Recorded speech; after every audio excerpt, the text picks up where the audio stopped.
In this session, we are primarily going to deal with the swap markets and contracts. Now that we have already looked at the forwards, wherein we have focused on the pricing as well as the determination of the value. Similarly, we looked at futures and also options. Again, various models for valuing the different types of options, the options on stocks, the options on bonds, the options on interest rates, and even interest rate caps and floors. So now we will look at the other set of derivative instruments which are typically called as swaps. And just as a basic introduction into the swap, we know that in a normal swap contract, A and B, both of them agree to exchange a set of cash flows. So probably the most common kind of instruments are the typical interest rate swap, wherein one party agrees to pay a fixed rate and tries to receive a floating rate, or vice versa. And we also have the scenarios of currency swap as well as equity swap. Of course, there are so many others apart from this also, like total return swap, commodity return swap.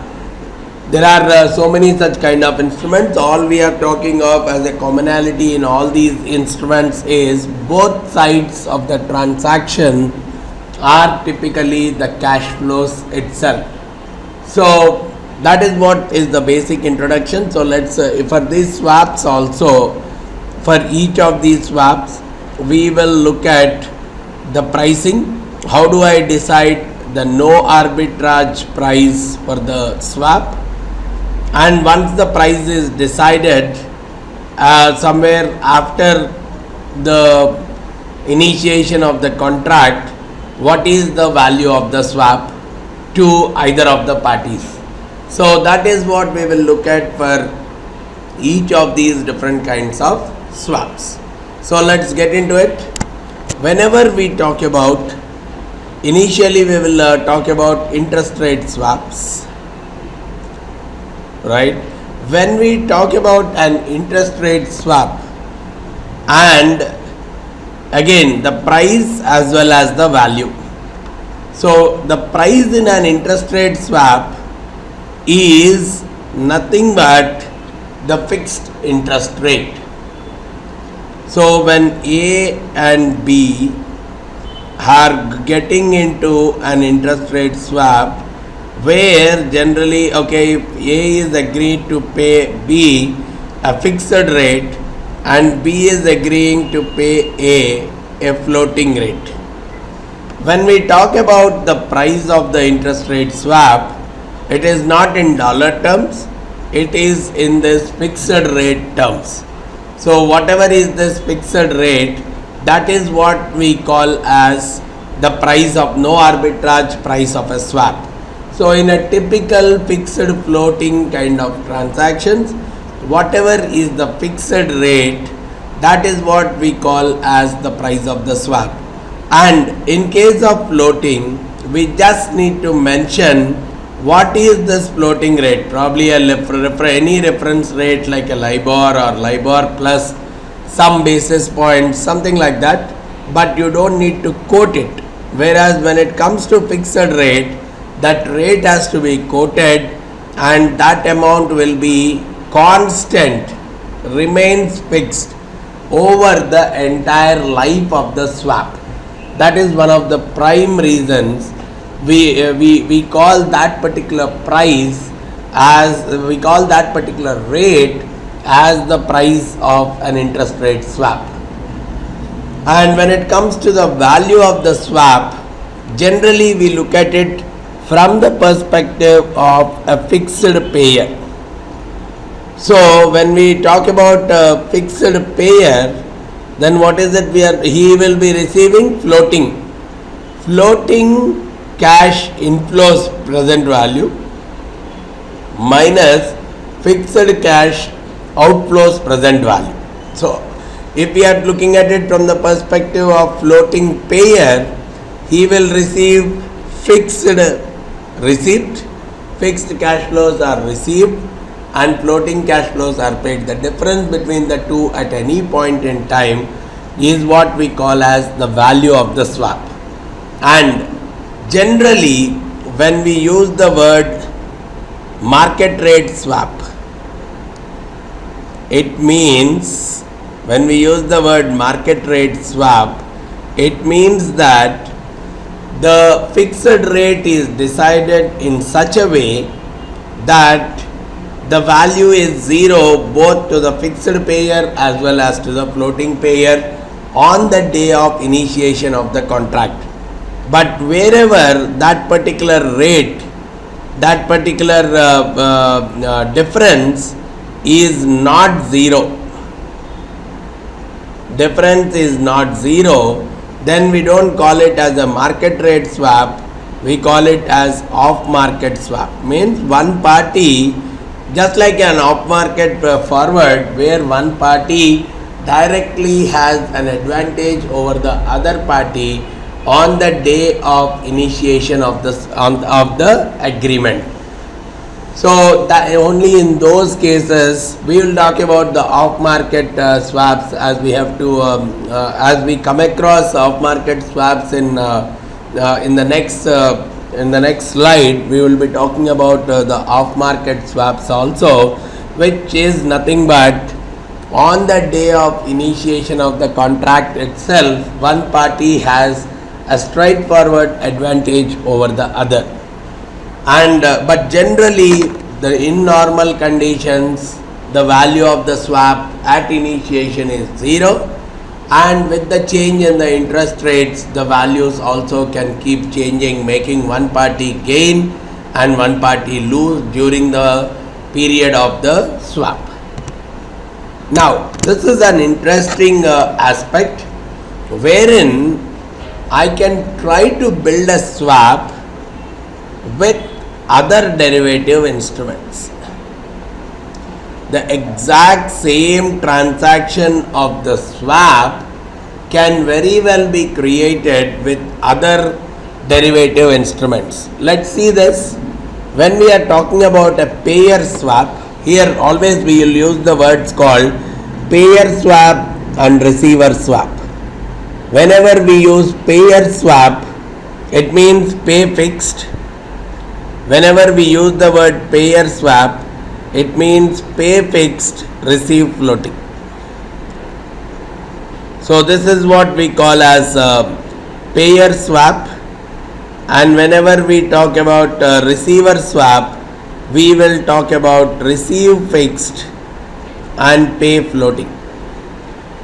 Now what we are talking of is I can create this particular impact by using various other securities. Out of that, you look at one of this. I do a borrowing at a fixed, let's say X is the amount which I am borrowing at a fixed rate. I have done a borrowing at a fixed rate, some particular X, and I have invested this X at a floating rate, or I have lent this X at a floating rate to other party. Now what are the transactions that are happening? On this same value X, I will pay a fixed rate on this amount and I will receive a floating rate on this amount at regular intervals of time. So even if the payment intervals are also same, the payer swap is nothing but it's borrowing the same notional amount at the fixed rate and lending it at the floating rate. Same way when I talk about the receiver swap, I am talking about borrow at floating rate and invest or lend at a fixed rate. So this means a swap can very well be created using two different bond instruments also. A simple swap can be created using two different bond instruments, wherein for the same notional amount I am borrowing at a particular at a fixed or a floating, on lending it the other way, giving rise to a payer swap or a receiver swap. Then the next thing, we are talking about a payer swap as a series of FRAs. Okay, how does a forward rate agreement work? We are talking about, in a forward rate agreement, a particular time period, right? And I fix the interest rate, let's say at 8%. Whatever may be the market rate on this, market rate is nothing but the floating rate. Whatever the market rate at this point, I will be paying this fixed rate of 8% only, which is nothing but the characteristic of FRA. Then what is happening in case of a swap? In case of a swap, I am not making one payment. I am probably making a series of payments. But all of them I am paying 8% only. Whatever the market rate at this point, I am paying this 8% only at each of the periods. What does that mean to me?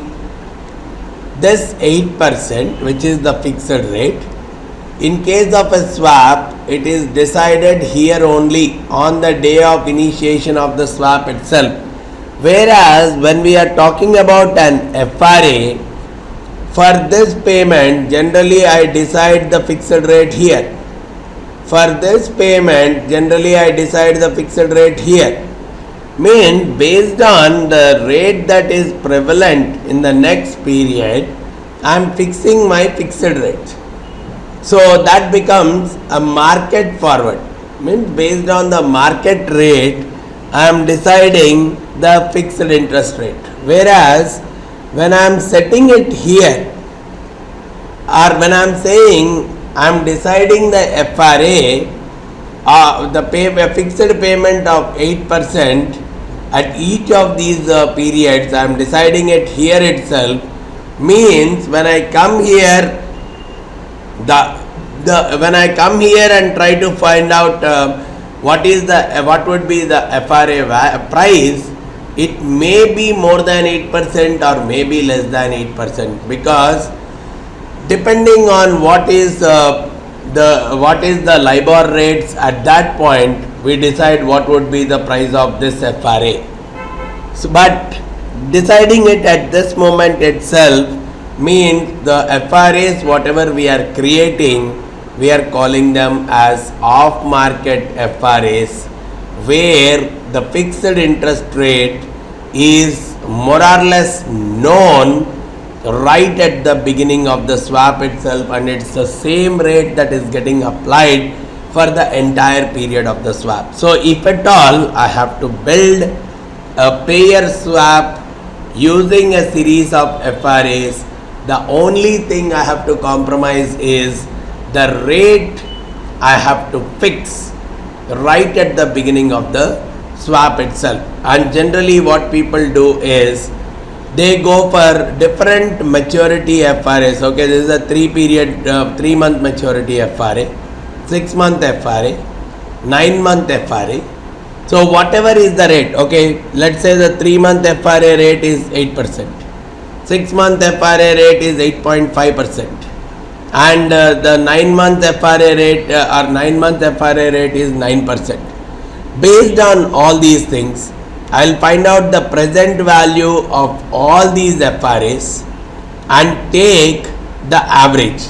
Probably it may work out at 8.5%. So then I'll decide the fixed rate for the entire duration for the FRA is 8.5%. That is how I am deciding the swap rate. Present value of the average FRA rate is what is getting created as the swap rate. And because of that, though if I am considering for a 3-month period, the FRA should be 8% only, but as far as the swap is concerned, we are going for 8.5%, and that is the reason we are calling as off-market FRAs. But still, we can very well create a swap instrument or the cash flows equivalent to a swap instrument using a set of using a series or a set of forward rate agreements. So that is one kind of a relationship that can be built between the swaps and forward rate agreements. Similarly, even the options can be used to build a swap. If I am saying I go long on an interest rate call, so buy interest rate call at 8%, which means if the interest rate is greater than 8%, I will pay 8%, then sell interest rate put for a strike rate of 8%. If the interest rate is less than 8%, the buyer of the interest rate put, he will exercise the option, means he will receive 8%, means I have to pay 8%. So if I am combining these two things, whatever may be the interest rate, whatever may be the market interest rate, the person is ending up paying 8% itself, which is equivalent to receive whatever is the prevailing interest rate which is floating and pay a fixed rate of 8%, which is again similar to that of a payer swap kind of a contract. So like this, I can very well create various swap instruments using various other instruments, especially using options or forward rate agreements or a typical bond contracts itself. And at the same time, I can even replicate it with the interest rate futures also. But because the futures are generally settled on a mark-to-market basis or on a daily settlement basis, the cash flows generally may not match with respect to that of the swap. But at least with the other three, either with FRAs or with options or with bonds, we can very comfortably create the swap instrument or the cash flows. We can mimic the cash flows of the swap with any of these combinations of securities. Now let's get into the computations for a fixed interest rate swap. Now we can look at the mechanism of computing the price. Now we will look at the mechanism of computing the price of an interest rate swap. So let's assume there is a fixed rate payer who has to pay a fixed amount, let's say on a quarterly basis. So I am assuming that 4 different payments of C have to be paid on a fixed basis for, let's say, after 1 year, after 2 years, after 3 years, and after 4 years. And probably because this is because there is a principal also associated with it, towards the last payment, let's say he has to pay the principal also. This is the present value of all the payments. And now when I am talking about a floating rate, right, whenever I talk about the floating rate payment, what you could very well see is on a principal P. On a principal P, let's say as of today, if I have to pay some rate at the next period, let's say today the interest rate is R1. So anyhow this guy would be ending up paying R1 at the end of the first period. So in case of a floating rate swap, generally whenever we talk about a floating rate payment, let's say at the end right now the market rate is 6%. So even at the end of one period you have to pay 106 divided by 1.06. So the value, the present value would always be 100. Let's assume again at the end of one more period the market rate became 7%. So the payment also will become 107 because the coupon will be same as the interest rate in case of floating rate payment. So on the day of the coupon payment or at the beginning of the contract, we'll see that the floating rate value is always equal to P itself, which is the total principal amount. So the present value of the fixed rate payments is equal to the present value of the floating rate payments. So from here I can very well find out what is my C. So that is what it is finally.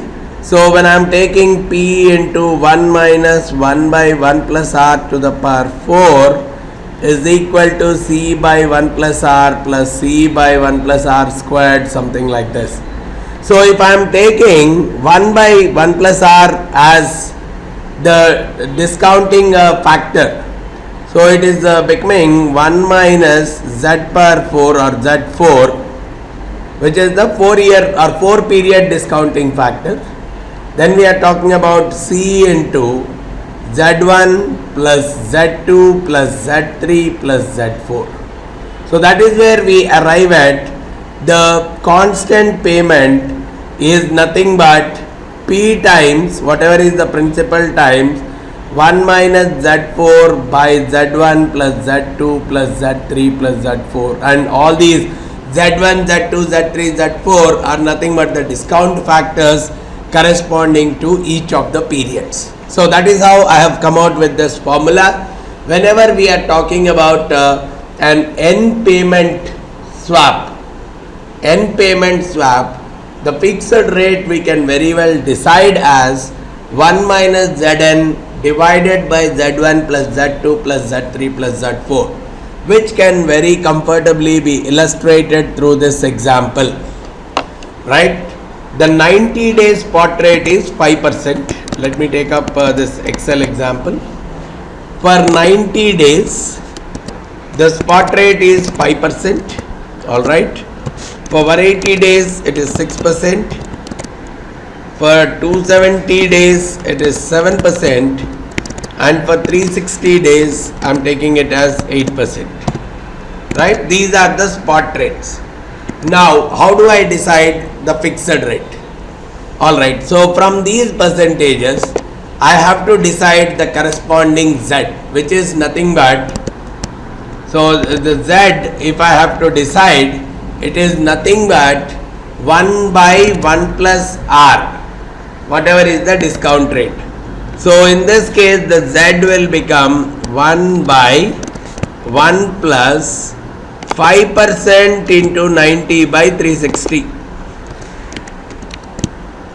1 by 1 plus 5% into 90 by 360, taking it to 0.9876.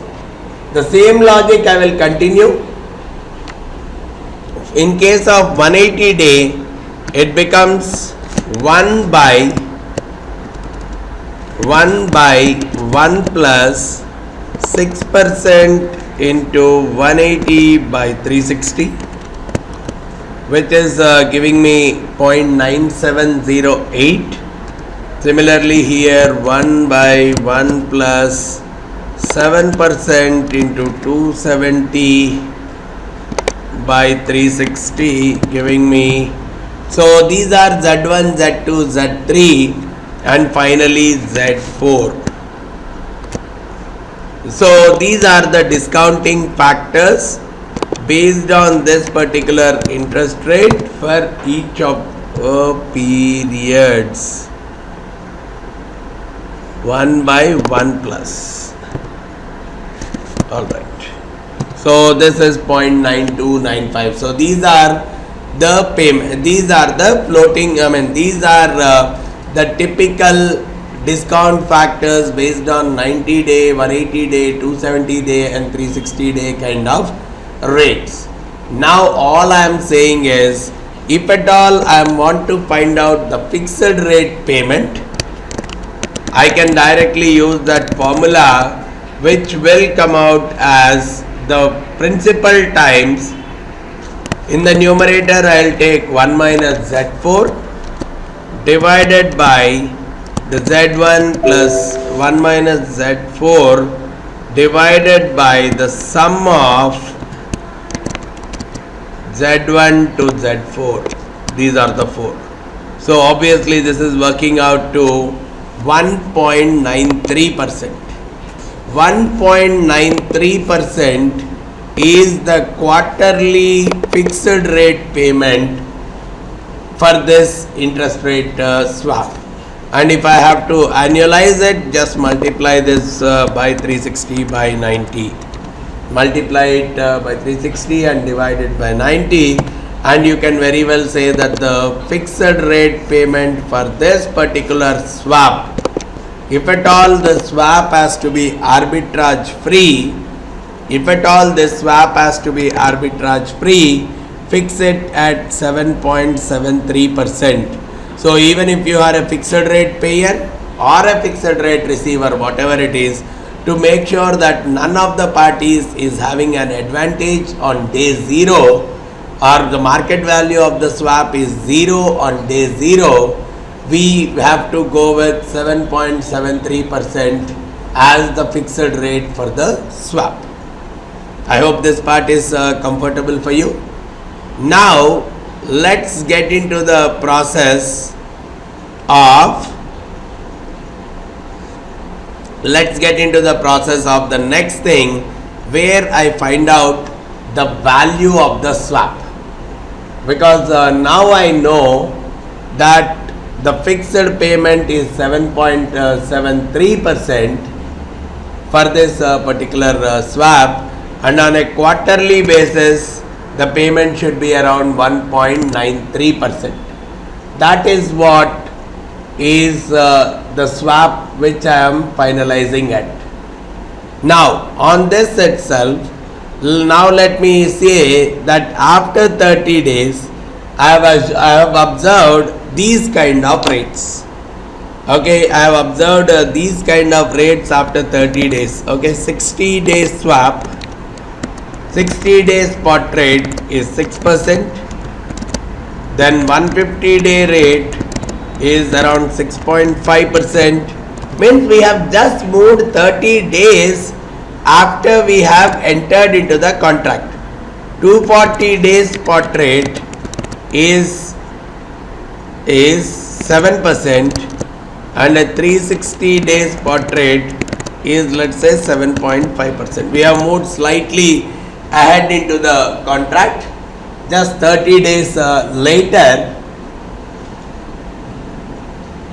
right, 30 days later we have entered into this swap after we have entered into the swap contract at 7.73%, we have moved 30 days further into the swap. Now what does that mean for me? I will still be paying. Right now let's see the value from the fixed rate payer's perspective. He would be paying at the rate of 7.73% itself. We are talking about 10 million. So we'll look at the fixed payments. So fixed payments, what are they? In the next 60 days, I am going to pay 1.93% multiplied by 10 million. So in 60 days the payment is going to be this much. In another 150 days the payment is going to be the same. In another 240 days the payment is going to be the same. And in another 330 days the payment is going to be this plus a principal value of 10 million. This plus a principal value of 10 million. Did I take? Yeah, across. So these many millions are the payments in the next, because we know that the fixed rate payer has to pay 1.93%. So I know that the payments that the fixed rate payer are going to make are these many million after 60 days, after 150 days, 240 days, and the principal also need to be the principal, notional principal also need to be returned at the end of the swap period. So all I need to know is the present value of the entire fixed rate payments. Now I can discount this by the 60-day rate, which is nothing but 1 plus 6% into 60 by 360. So this is the present value of the first leg of payments. Then similarly the second, this divided by 1 plus whatever is the 150-day rate into 150 by 360. So this is the present value of the second payment. This divided by 1 plus 7% into 240 by 360 becomes the third payment present value. And for the fourth one, this divided by 1 plus 7.5% into 360. This has to be 330 by 360. So this is a 330-day rate. So these are the present values. And finally I can say PV of fixed payments. So for a fixed rate payment, if I am looking at the total present value, this happens to be the total present value of the fixed rate payments. Now when we are talking about floating receipts, see, in case of floating, I suggest that you need to focus on two elements. In case the day we are finding the value is the interest rate change days only, if the day of finding the value is the day of the change of interest rate only, then we can always say that the value of the floating rate contract is always the principal value only. But if we are supposed to find the value in between the two interest rate change days, all that I have to look at for finding out the value is before this period, what was the rate on the day when we have entered into the contract.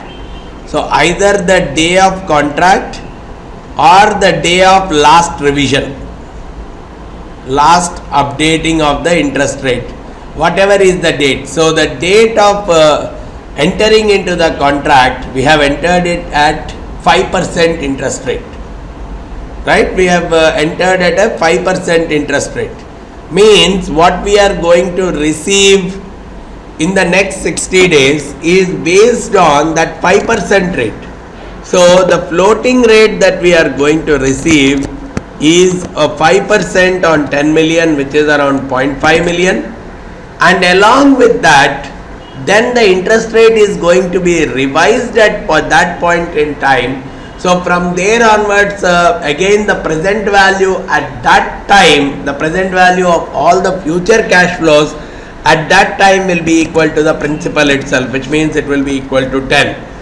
So after 60 days, the present value of all the floating rate receipts is around 10.5 million. So if I have to find out the present value as of today, I am discounting this by 1 plus the 60-day interest rate. So 6% into 60 by 360, giving me the present value of the floating rate receipts is 10.39 million, and the present value of the fixed rate payments is 10.1. So from a fixed rate payer's standpoint, the value to fixed payer is the difference between the two, which is 10 point. He is receiving 10.39 million, paying 10.1 million. So overall working out to 0.29 million as a benefit to the fixed rate payer, and that would be the negative for a floating rate payer or a fixed rate receiver. So that's how we find out the value of the swap to either of the parties. So we have to remember this particular process. Once we have decided what is the fixed rate, we will really look out for how much we are receiving versus how much has to be paid, and based on that we can find out what is the present value and finally the net value to each of the parties. Alright? Okay, then let's move on to the next aspect, which is the currency swap. Again the same logic. The only difference now is, apart from the interest rate, we will also bring in the currency factor into consideration. Now, okay, if at all I am looking at an extension to the earlier example itself. In the earlier example, we have already considered the US part, where if the interest rates 90-day LIBOR, 90-day rate, then 180-day, 270-day, 360-day spot rates in US are 5, 6, 7, 8%, then we have arrived at the fixed rate to be around 7.73%. Because in case of a normal currency swap, the way it works is, today we are exchanging both the currencies. So let's say this party is paying dollars, whereas this party is paying rupees, and after that regularly this party pays interest in rupees and receives the interest in dollars for some period of time, pays interest in rupees, receives interest in dollars. So I need to find out what should be that interest rate in dollars or that interest rate in rupees that needs to be paid regularly also, and finally the principal in rupees will be refunded for the principal in dollars. This is what is the typical flow in a currency swap. So all I need to know is, here what currency need to be exchanged is purely based on the exchange rate between the two currencies. Now if I say between INR and USD, the exchange rate is 60, which means if I am exchanging 1 million USD, the other party has to exchange 60 million rupees. One party is exchanging 1 million USD, the other party is exchanging 60 million rupees. This is the transaction that happens on day 0, so that neither of the parties are at a loss, because that is purely based on the spot exchange rate at that point in time. And probably when we are talking about the dollar fixed rate, we talk about that the fixed rate of interest, let it be 7.73% per year or probably 1.93% per quarter for each of the quarters. So that is the dollar side of the fixed rate payments. Whereas when we have to talk about the interest, when we have to talk about the rupee side, the same logic I can very well execute, because the 90-day rate, 180-day rate, 270 and 360-day rates In case of rupees are 8, 9, 9.5 and 10. Right, these are the interest rates in rupees. Now I can find out the Z for each of the periods. 1 by 1 plus, just repeating the process. This into 90 by 360 gives me the Z. I can drag it in an Excel spreadsheet now because I have already explained you the process earlier. These are the values of Z.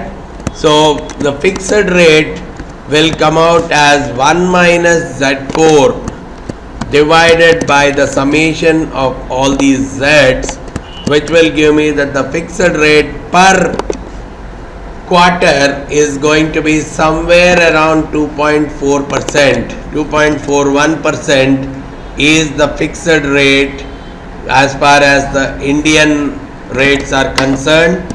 And when I am talking about the annualization rate into 360 by 90, working out to 9.62%. If the fixed rate is set at 9.62%, that should be good enough.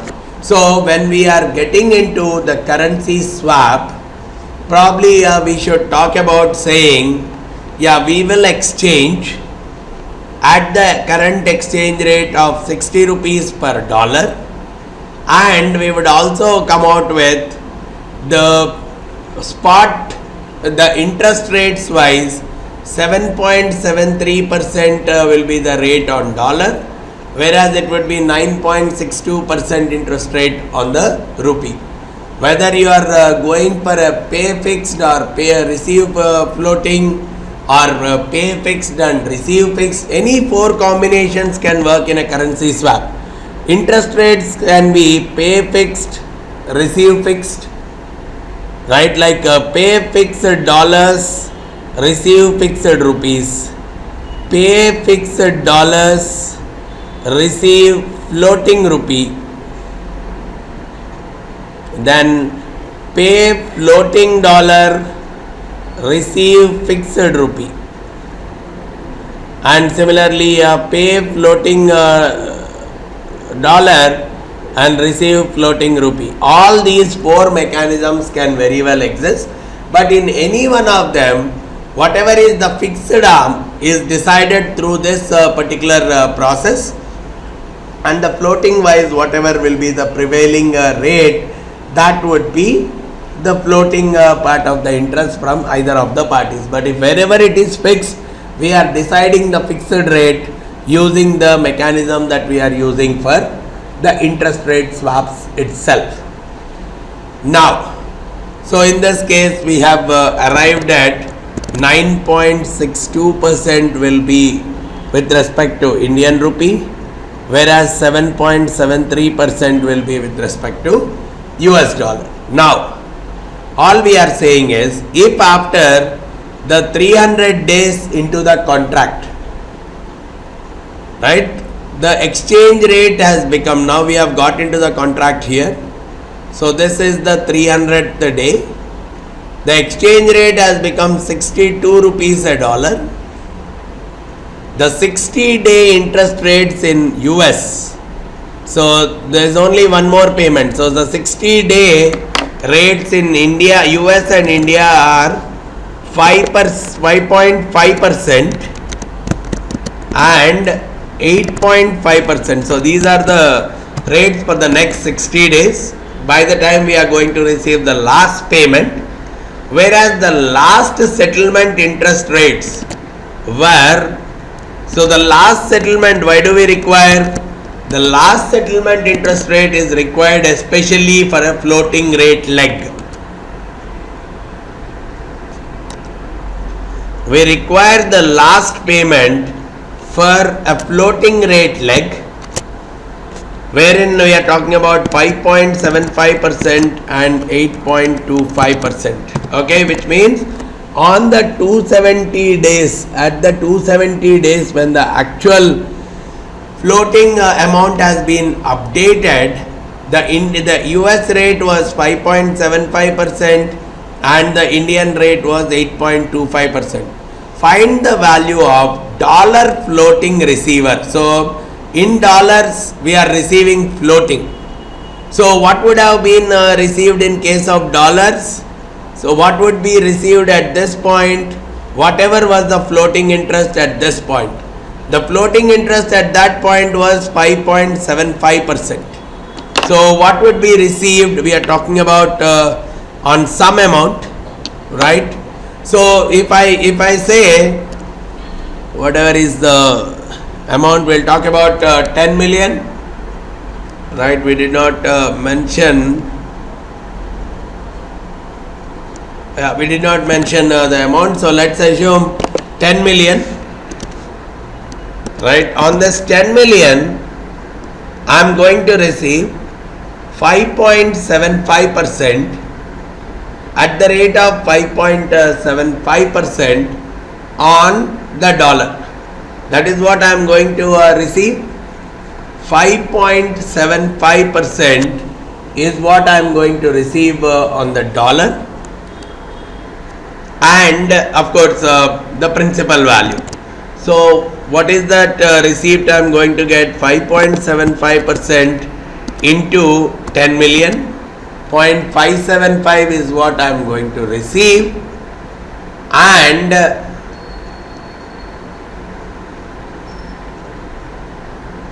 .575 I am going to receive, and along with the 10 million. So overall I am going to receive this plus this. So I am going to receive 10.575 at this point.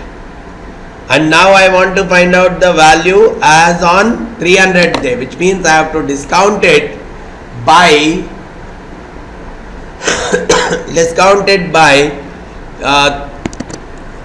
60 days as per the dollar rate. So what I will do, I will discount this for 60 days.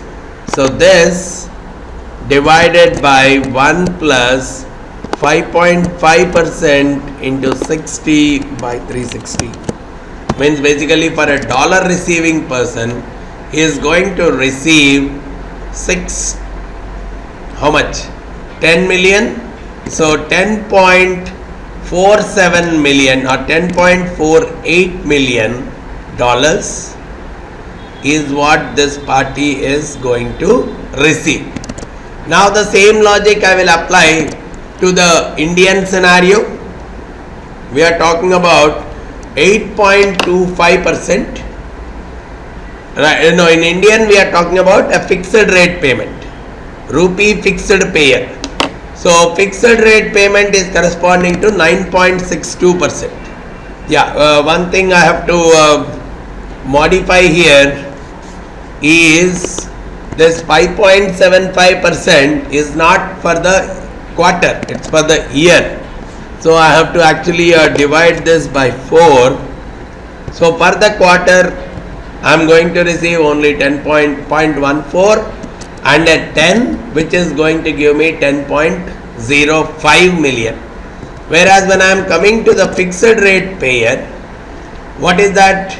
Earlier when we initiated the contract, it was instead of 10 million we were giving 600 million because the interest rate was 60 rupees per dollar. So we are giving $600 million.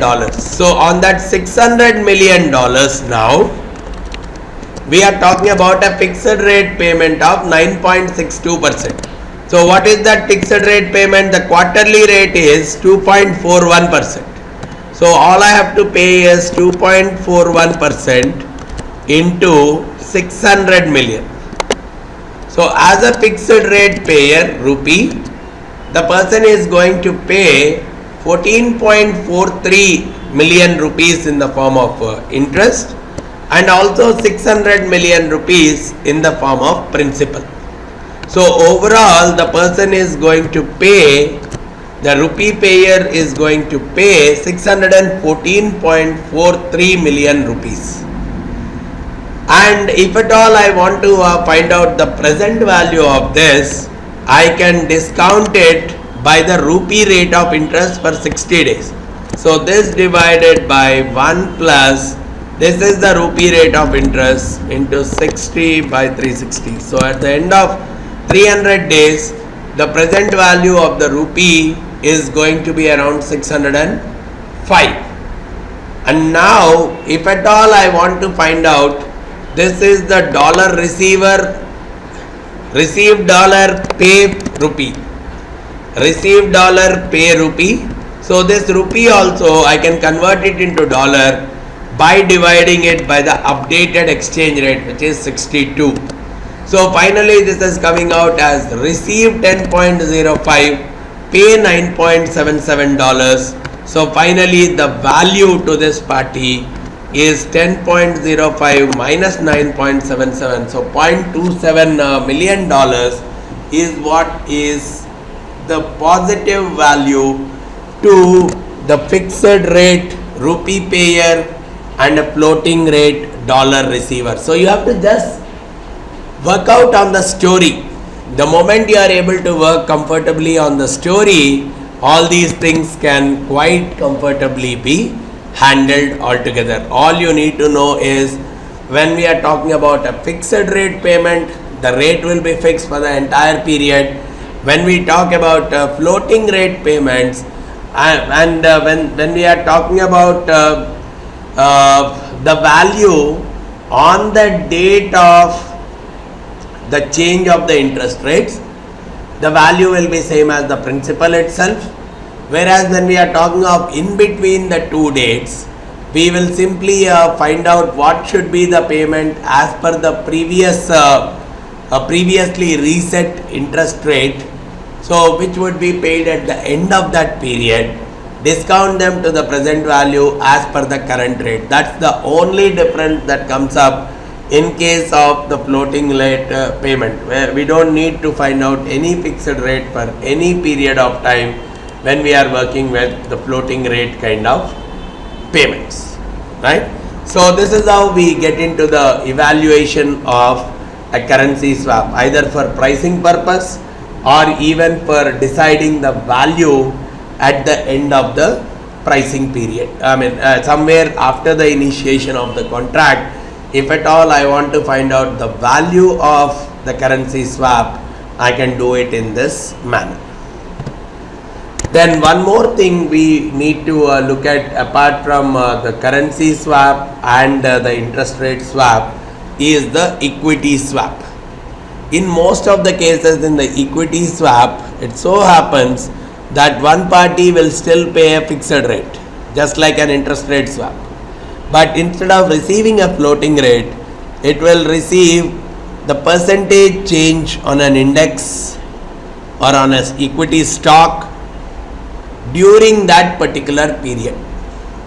So as a simple example, if I have to say, okay, the fixed rate payer will keep paying 2% every quarter, but the floating rate payer, let's say, will pay based on the index. Now let's say the index currently on that day we have entered into the contract, let's say the index is at some 1000. So at the end of one period, let's say the index has gone to 1040, then again 1015, then again 1050, and then again 1070. If these are the ways the index has typically gone, the simple logic for me is, at end of each of the periods, okay, 1040, if it has gone to 1040, what is the rate of return during this period?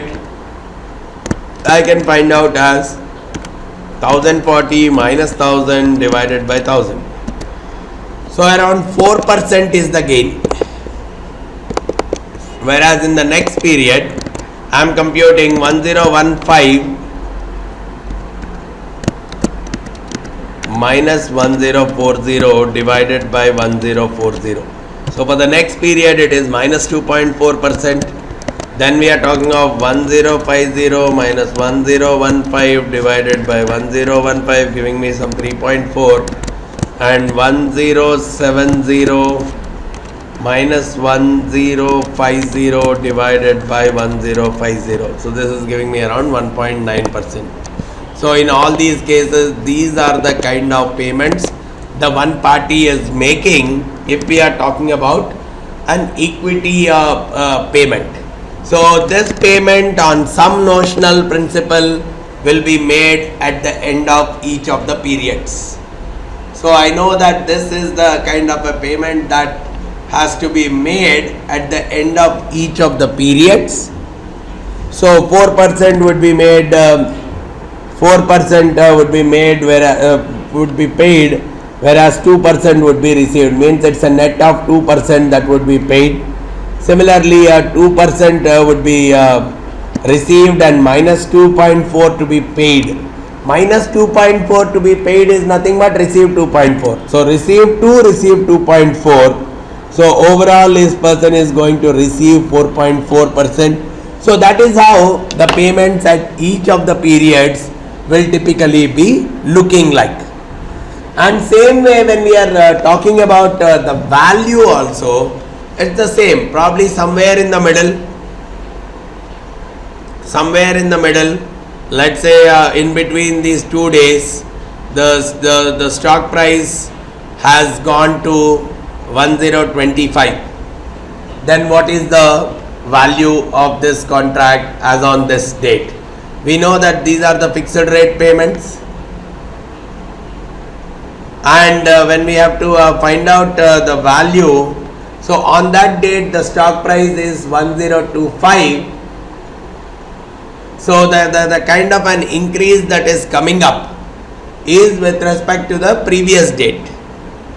So you can simply find out, earlier it was 1040, now it has become 1025, which means the gain, actually in fact it's a loss. So 1025, let's say 1025 by 1040, if I am doing on the notional amount, whatever is going to come, let's say 10 million. So 10 million into 1025 divided by 1040. So the value of the equity part is 9.85 million. The value of the equity part is 9.85 million. I can very well find out the value of the fixed part, because I know that I would be paying 2% on the notional value during each of the periods. So probably we can see, but I need to know the interest rates, the spot rates for each of these periods. Based on that, let's say I can find out the value of the present value of the fixed rate payments. Value of the equity payments is known. The difference will give the value either to the fixed rate payer or the equity payer. So all these mechanisms are really one and the same. The only thing that you have to remember is, wherever the equity is going down, there are two payments that are happening. Either the fixed rate payment is happening and the receipt is negative, means even in the equity also there is a payment. So both sides there is a payment, or both sides there is a receipt, especially when the equity price is actually going down. So these are some of the things that need to be understood as far as the equity swap and the payment on the equity swap is concerned, or even the valuation of the equity swap. Now the next important thing as a part of this chapter is the swaption. Swaption is nothing but it's an option on a swap. So basically it's like, I'm not entering into a swap contract today, but let's say I want to enter into a swap contract after 1 year. So I want to see, when I enter into the swap contract after 1 year, the swap rate is actually based on whatever are the LIBORs and whatever are the floating rates for this particular period, and that swap rate would be known only at this point in time. But when I am taking an option on the top of that, so this is actually the period of the option, and this particular option, as the feature itself is, it helps me decide whether to enter into the swap at the rate which I am deciding now. Let's say I want to decide that I want to enter into a fixed rate payer swap. I want to enter as a fixed rate payer swap for 5% fixed rate after 1 year. So what will happen? I have an option whether to enter into this swap or not.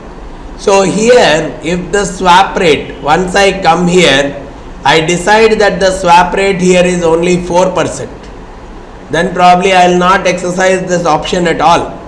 But if the swap rate here is 6%, then I will definitely go ahead exercising the option, because this, as per this option, I can exercise this swap for a fixed rate of 5% only.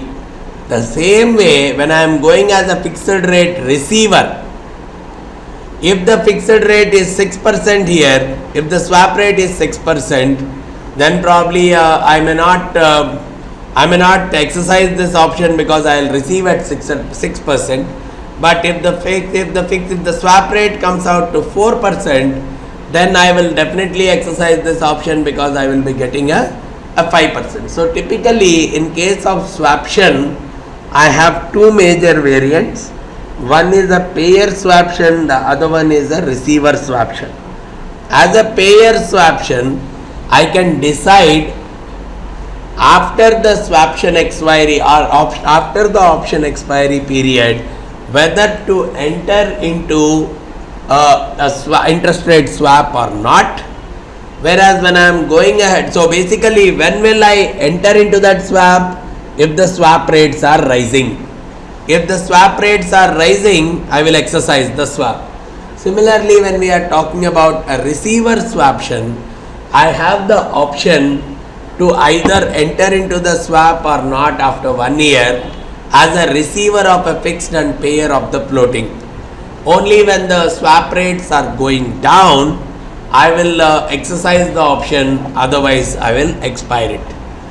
Why will generally people get into this swaptions kind of transactions? One, they can hedge their exposure to fixed and floating rate payments. So basically they can decide their payment cannot be more than 5% or something like this. They can very well decide by entering into an option. So they can hedge their exposure quite comfortably. And sometimes when they know that the interest rates are going to move in a particular direction, they can get into the speculation process also. Or the most common thing is to exit an existing swap. Let's say a simple logic. Today, I have entered as a fixed pay floating receipt. Right? I have entered into a fixed pay floating receive swap for a 3-year period with annual payments. So what is going to happen? I will benefit when the interest rates are rising, because I am paying a fixed payment but I am receiving a higher and higher payment. So when the interest rates are rising, I am at a benefit. But when the interest rates are falling, interest rates are going to fall, I will be at a loss, because I am paying a higher rate than what I would be receiving. Now, generally when I am at a loss, it means that my value is becoming negative. At that time, I would like to exit out of the swap.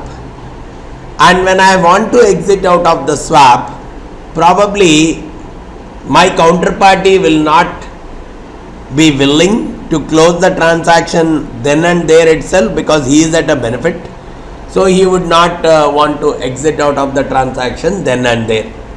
And finding another counterparty, because if I have to close it, I have to enter as a floating pay fixed receive. Now, if the interest rates are falling drastically, where will I find a party here who can enter into this kind of a transaction? Finding a party is a very difficult thing here, who is ready to receive floating and pay fixed, because the interest rates are falling. So I cannot enter into this kind of a transaction at that time and offset my existing transaction. So what I can do, if I enter into a swap or option or swaption at this point, wherein I will have the option as a fixed receiver. So I will go for a receiver swaption. If I take a receiver swaption, I will have the right whether I want to enter into a new swap as a fixed receiver and a floating payer. So if at all it is favoring me, if the interest rates are going down, I will definitely exercise that option and receive fixed and pay floating. So that way I am locking the other counterparty to forcefully enter into the transaction, which will help me to close down my existing swap, because at a later date it's not that easy, especially when things are not going well. It's not so easy to close the existing swap position, right? So that way swaptions are really more comfortable to the users in terms of one, hedging, two, speculating, and the most important thing being closing an existing swap position before the terminal date itself. So some of these things, so that's the reason swaption becomes more and more worthy kind of a tool to know. Now, how do I value this interest rate swaption? So we at least we will look at the valuing this swaption primarily at the expiration period. So when you draw a time diagram, it becomes more and more comfortable. So now let's see here, an investor is exercising 1 year quarterly pay swaption. Okay, so the swaptions period is 1 year, and this is a quarterly payment swaption based on a LIBOR of 1 million. Based on LIBOR, the floating payments are based on LIBOR, and fixed rate is being decided here itself as 6%. Market rates are, so based on the market rate, right, whenever when we have looked at earlier, the market rate we got it as 7.73%. So if the interest rates are going to be 5, 6, 7, 8%, we got that the fixed rate is going to be somewhere around 7.73%. Now we are able to fix up our fixed portion of the rate, let's say at around 6%. If that's the case, what is the value of this swaption?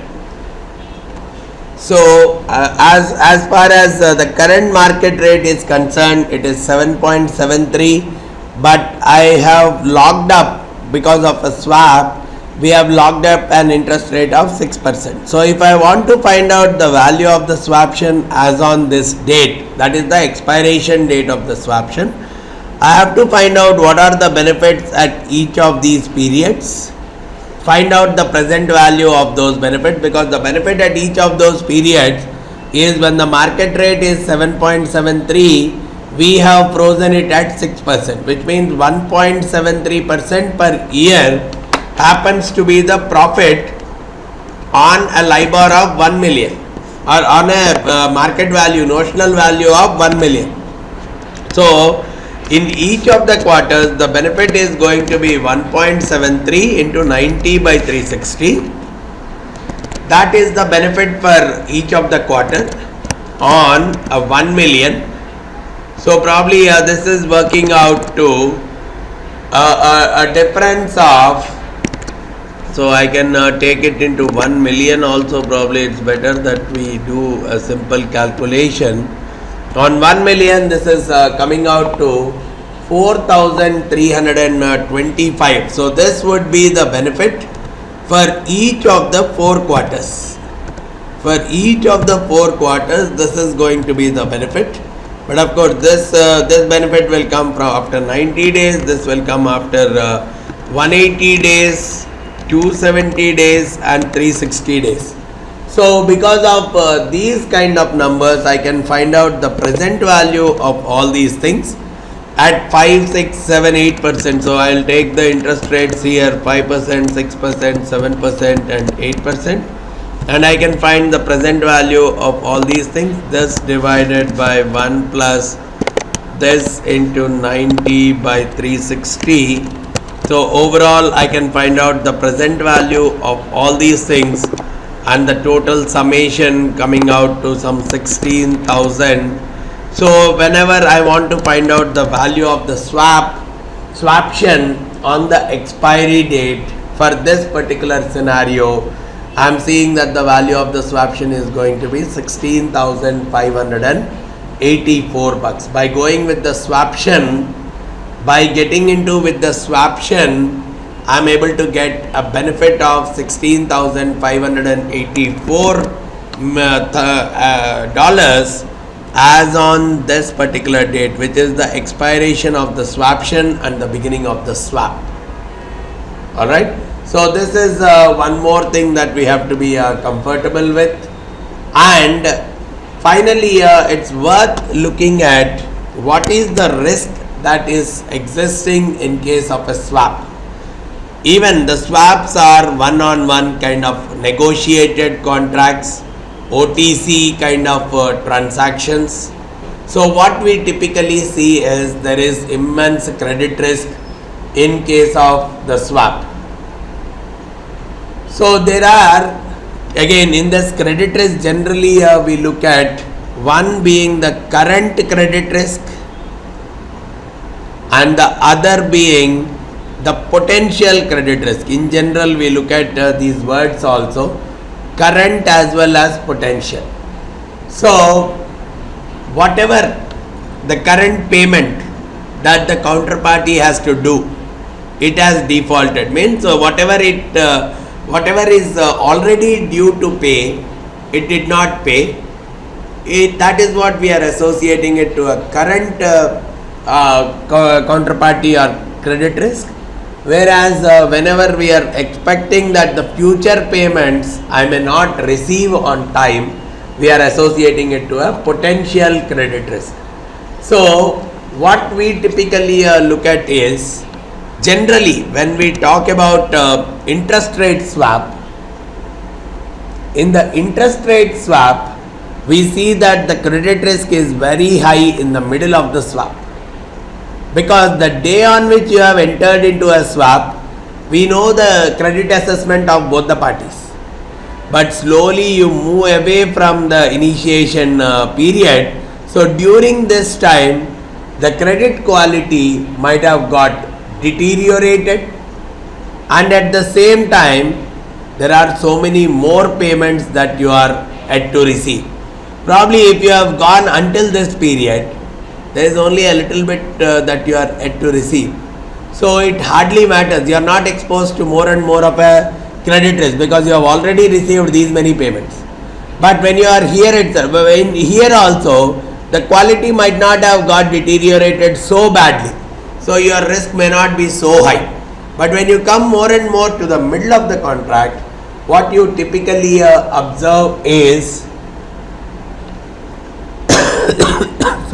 what you typically observe is the credit risk is more higher during the middle, because by this time the quality might have got deteriorated, and you also know that there are so many more payments to be received, so you may be at a bigger risk. So that's where we talk about, in case of interest rate swap, the credit risk is higher in the middle, during the middle of the swap tenure. Whereas when we talk about the currency swap, we generally say that the risk is more towards the end of the swap. The reason being, the principal is also swapped here. So when the exchange rate has gone weirdly in one direction, because the principal has to be returned, there is a good chance that the default can happen on the principal itself, which will be impacted very badly towards the end of the swap. So that's where we say in a currency risk, in a currency swap, the risk is more and more towards the end of the swap period, whereas in case of interest rate swap, the credit risk is more and more towards the middle of the swap period. And how do you reduce this credit risk? Sometimes we talk about the netting with the same counterparty across multiple swaps. So basically whatever the loss you are going to incur after the entire thing is netted is very, very minimal. Whatever you have to pay minus whatever has to be received, so if it is completely netted, the net is a very small amount, so the exposure of the risk is only to that extent. So netting can reduce the credit risk to a large extent. And even the marking to market, daily settlement, based on whatever the increase in the value or decrease in the value, the account can very well be adjusted accordingly, and the mark to market also can reduce the risk, because on a daily basis if the settlement is done at any point in time, the credit risk is only to the extent of one single day or very few number of days of value. So that's one more way to address the swap credit risk. And how do I measure this risk in case of a swap? Look at the swap rate. Swap rate minus the risk-free rate. Swap rate minus the risk-free in sense treasury bond rate for the same maturity. So only maturity risk present. So swap rate minus the treasury bond rate with the same maturity, the higher that particular difference is, the higher is the credit risk involved in that swap transaction, and vice versa. So that's where we come to the end of this session, where the entire discussion was on pricing and valuation of the interest rate swap, the currency swap, the equity swap, and also getting into the understanding of the swaption and the valuation of the swaption. So I hope all these things are comfortable for you, and the examples that are taken up as far as these areas are concerned have given you the detailed insight into the understanding of these swap products. If you have any further queries regarding the same, please feel free to get back to me by giving me a call on the number that I have given below, or you can even send in an email at vamsidhar@pacegurus.com. Thanks a lot for listening to this session. Thank you very much.